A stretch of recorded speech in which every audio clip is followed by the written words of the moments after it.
Bonjour à tous et bienvenue à Porto, au Portugal. Ça va être une super expérience. On se retrouve tout de suite pour le Porto Tour.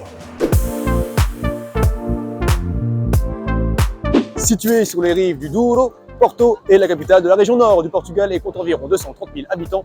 Son histoire débute avec les Romains et les Celtes, mais c'est avec les Visigoths, morts musulmans et les chrétiens qu'elle se développe. Son nom vient de Portuscal, son ancienne appellation romaine, en référence au port. D'ailleurs, Portuscal est à l'origine du nom du Portugal.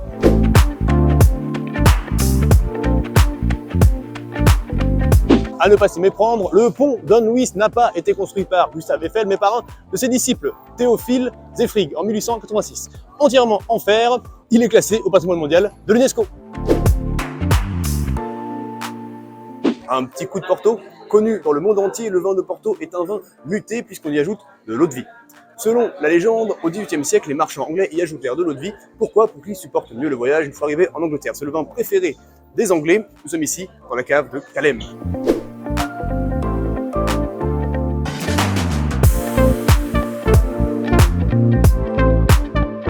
À ne pas s'y méprendre, nous ne sommes pas à Poudlard mais à la librairie Lelo. Édifiée en 1909, elle oscille entre art nouveau et néo-gothique et elle est considérée comme l'une des plus belles librairies au monde.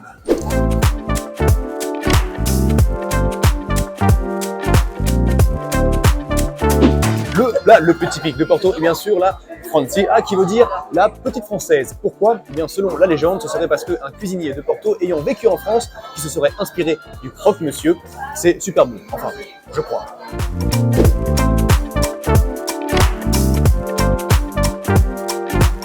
C'est propre, c'est clair. Voici l'église et la tour des Clercs, érigée au XVIIIe siècle sous un style baroque. C'est une église qui a été commandée par la confrérie religieuse des Clercs pauvres, avec sa tour haute de 76 mètres. C'est la plus haute tour du Portugal.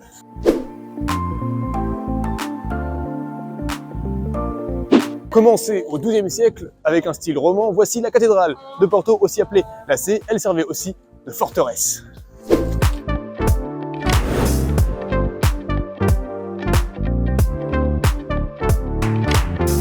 Nous sommes au stade du Dragon, c'est le domicile du FC Porto, le club de football le plus titré du Portugal, avec notamment 2 Ligues des Champions en 1987 et en 2004. Et le stade a été érigé à l'occasion de l'Euro 2004.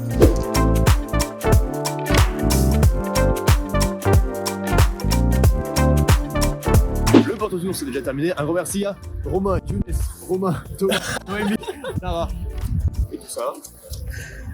Quant à nous, on se retrouve sur bientôt pour un nouveau tour. On est en peu de la LMI. Ciao!